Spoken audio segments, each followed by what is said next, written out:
Hello, and thank you for tuning in. My name is Dave Petriarch, and I am the Mayor of Pemberton Township. Joining us today is Pemberton Township Fire Chief and Office of Emergency Management Coordinator, Chief Craig Augustoni. Thanks for joining us, Chief. Thank you, Mr. Mayor. I want to discuss today's current status as it relates to the COVID-19 outbreak and the impact it is having on our community and the services that we provide. As of this date, we have no known positive cases of COVID-19 in Pemberton Township. And I repeat that, we have no known cases. That's tested and come back positive. First, let me assure you that my administration has been monitoring this outbreak since it was first reported by the federal government. And we have been continuously updating our operations to conform with the best practices being given to us by the CDC and the New Jersey Department of Health through the Governor's Office. The same information that we are using to guide us daily, our daily decisions, can be found on the Township's webpage. There you'll find links to the CDC and the New Jersey Department of Health, along with additional information such as executive orders coming down from the Governor's Office and closures within our operations. I encourage everyone to go to our webpage and not only familiarize yourself with these best practices, but to understand how the outbreak is affecting our community. This information is the same information that you are hearing being reported daily by the experts. I encourage everyone to use this platform as the means of obtaining factual information and refrain from going on social media where many are being misguided with false information. The one thing that all the experts seem to agree on with this virus outbreak is that it is spread by person-to-person contact.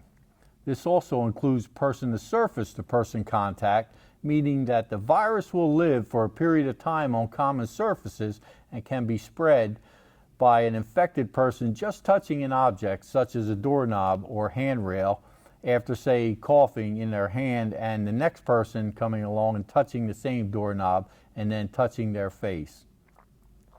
Remember, this is a virus that attacks the respiratory system and therefore is believed to enter our bodies through our mouth, nose, and possibly eyes. This is why you are hearing so much about social distancing, coughing in your sleeve, and frequent and thorough hand washing. These are all the precautions that we have been told by health experts for decades during the flu season, and now you're seeing the effects. So what steps have we taken, and where do we go from here? As of this past Tuesday, March 17th at noon, all municipal buildings, to include the Recreation Department, our Senior Center, and Public Works Yard, all sports facilities, and Imagination Kingdom have been closed to the public. The Governor's recent Executive Order 107 requires everyone to stay at home. This executive order exempts first responders, healthcare workers, certain activities, and businesses. A copy of the order listing these exemptions will be posted on our webpage along with additional guidance as it is received. I think it is safe to say, as we move forward, we can expect to see additional guidelines coming down from the state and federal government requiring everyone to change the way we live. I hope that the recent order by the governor has awakened the doubters as to how serious this situation really is. There are some who may feel that they have a right to do as they please, but let me just say that none of us have a right to compromise the lives of someone else. Our first responders, healthcare providers, and essential service providers are taking tremendous risk every day so the rest of us can be safe and still receive the essential services that we often take for granted, and all they ask for is for us just to stay at home.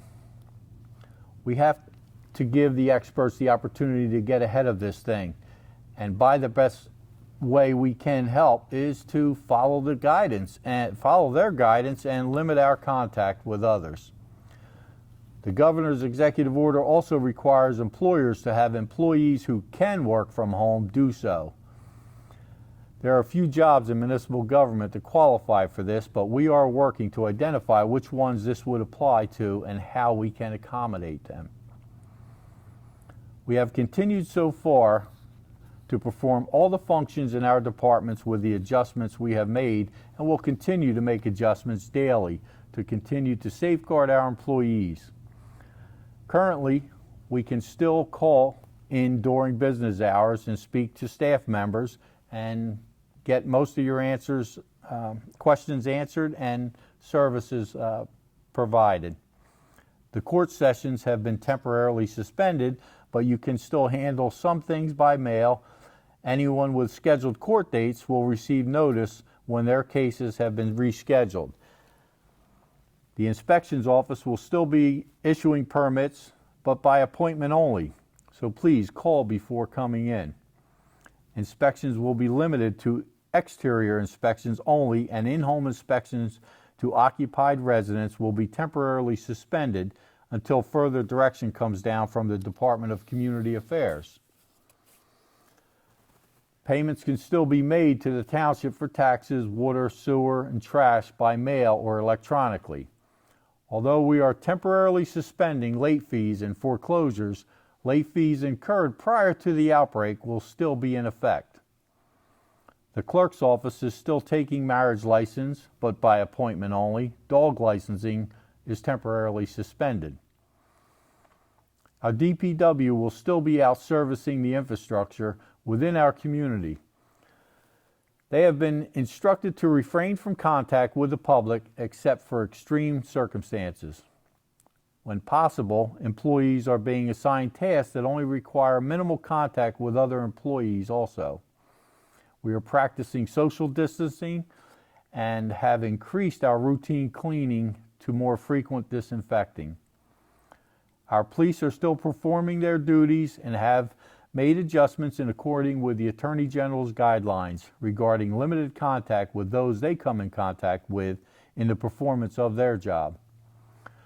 We will continue to provide municipal services daily as long as possible, but as this outbreak continues and progresses, we may be forced to make adjustments that limit our staff to a bare minimum just to keep the most essential services in place. I can tell you that the township is on top of this as much as any municipality can be with what we have to deal with, but there's a lot more going on and outside of our control.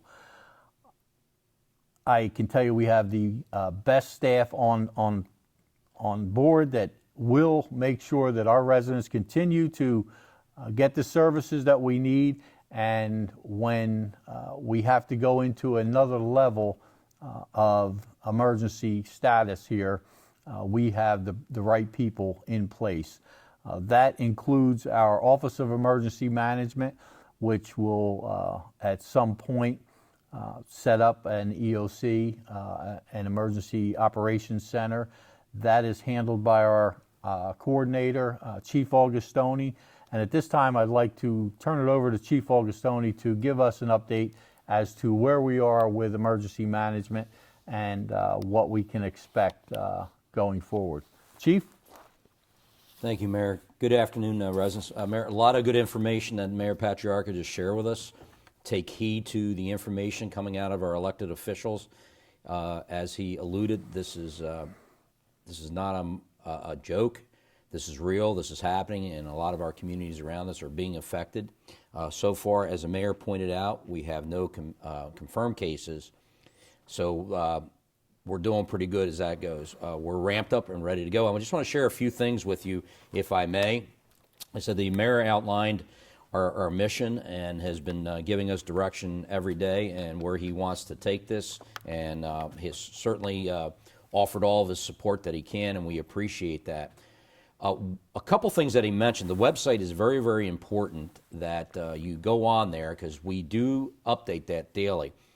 The www.pemberton-twp.com is our website, and when you go on there, there's a link, a box right there that takes you to the COVID-19 information is updated regularly, and the CDC website, Department of Health, and that's where you can grab a lot of your information. The other website that I want to talk about is our Register Ready. And this is a very, very important website for our special needs community. And we encourage you to go on there at www.registerready.nj.gov. That's all on the link. That'll take you right there. You can register. There's instructions how to do that. What that allows the first responder community and emergency management is it collects information on those individuals within our community that have special needs. Starting tomorrow, we are going to have that list ready for print, and we're going to be making phone calls to individuals and or their family members, whoever the point of contact is on those forms, to ensure that the information is accurate, up to date. If anything has changed, we will go ahead and take care of that. And if there's any concerns, we're going to help you navigate through that with our township personnel to ensure that that information is there and ready to go in the event that this, as the mayor keeps on alluding to, goes to another level.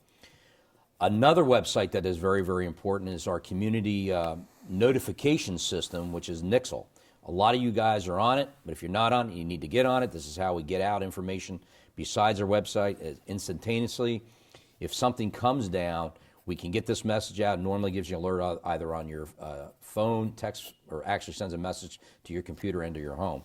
That is www.nixle.com. Once again, that is all on our website and updated. Some other things, we will be reaching out and working with our faith-based partners to see how they can help out with non-emergency missions. We do this on a routine basis, such as checking on the elderly, possibly shopping for them, providing them meals, in concert with our Board of Education. So we have a great relationship with our community, faith-based community. So we're looking to make that a little bit more robust and make sure that we're ready to go. Our CERT team, which is the Community Emergency Response Team, is on standby and ready to perform a lot of non-emergency response functions, although they are a major component of the emergency management system. These folks relieve us to do the administrative work and allow your first responders to go out and handle the emergency. And it's a good time to think about becoming a member of our CERT team, and this is a time for all citizens to join up and help, and that's a good group of people. You can find that information on our website. Our township's first responders are prepared as usual 24/7 to meet the needs of our community. We do that every day. We are ready. We have been briefing our folks regularly, taking care of our equipment, making sure that it's safe and clean for your family if you need us. I would like to discuss some precautions that have been put in place for our safety. When you call 911 now for a routine emergency, if you are displaying, you're going to be asked questions, and if you're displaying any symptoms of the COVID-19, we will be given instructions as to, or a signal that there is a possible case there. When we get there may be a little different way we handle business. Probably one EMT or firefighter is going to approach the house and confirm the questions that were asked. We may hand you a mask. Now, if you're having a true medical emergency, we're just doing business as usual, and we'll deal with it later. But if you're calling because you're not feeling well or other things, and we have a checklist that they're going to go down. So normally when you dial 911, they get the questions answered real quick, but they're going to go into some other questioning if you can be symptomatic. And this is, as the mayor's alluding to, protect our first responders that would eventually have to come out and deal with you. So you want us protected so that we can come out and do our job. If you are symptomatic, if you feel ill, and you don't know what's going on, first, please call your physician. If you're not having a medical emergency, if you're having a medical emergency, call 911 and we're coming. But if you feel sick or think that you have the virus, as everybody's been telling you, you should be calling your healthcare provider first, and they'll give you instructions. Also, if you have any particular questions that we haven't answered, particularly on the emergency management level, feel free to email me at firechief@pemberton-twp.com, or you can go to our website, go to the fire department portion, scroll down, and my link is right on there. Drop me an email, and I'll get back to you with the best answer that I can.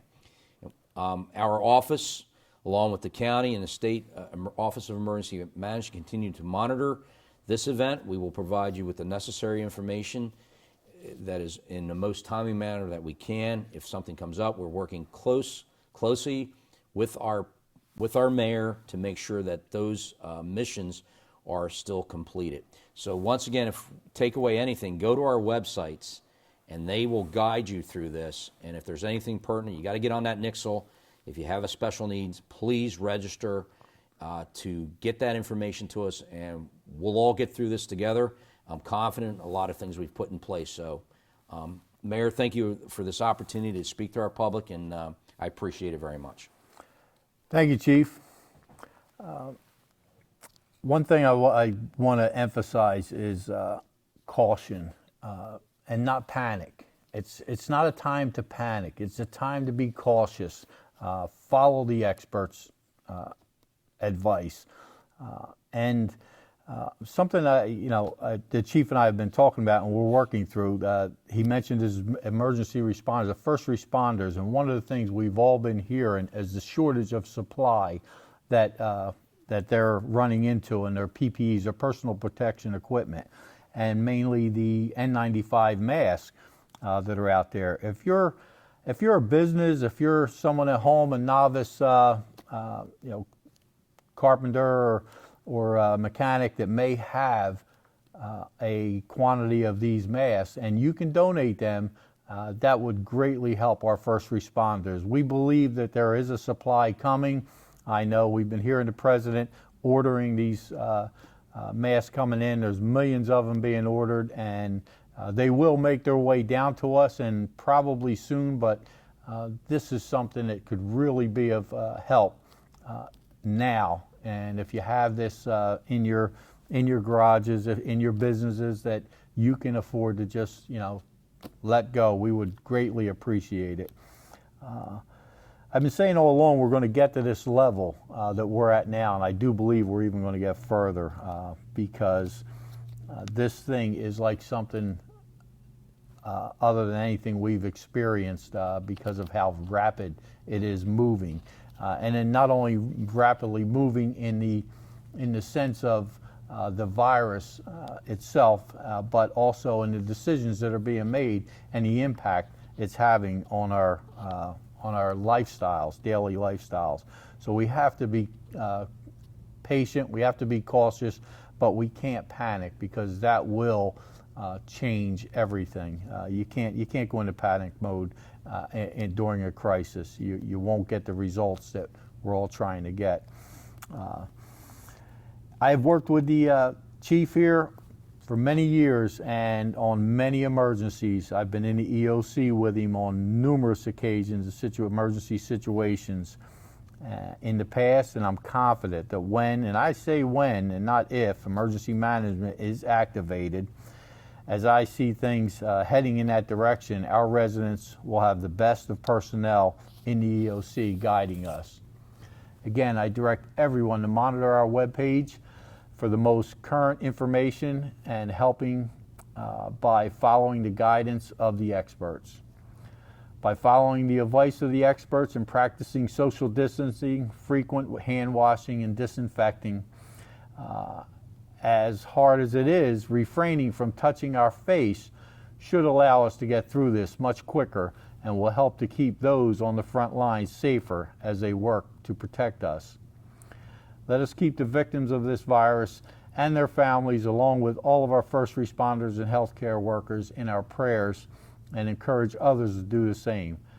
Thank you for joining us, and as we learn more, we will be certain to pass it on to each of you.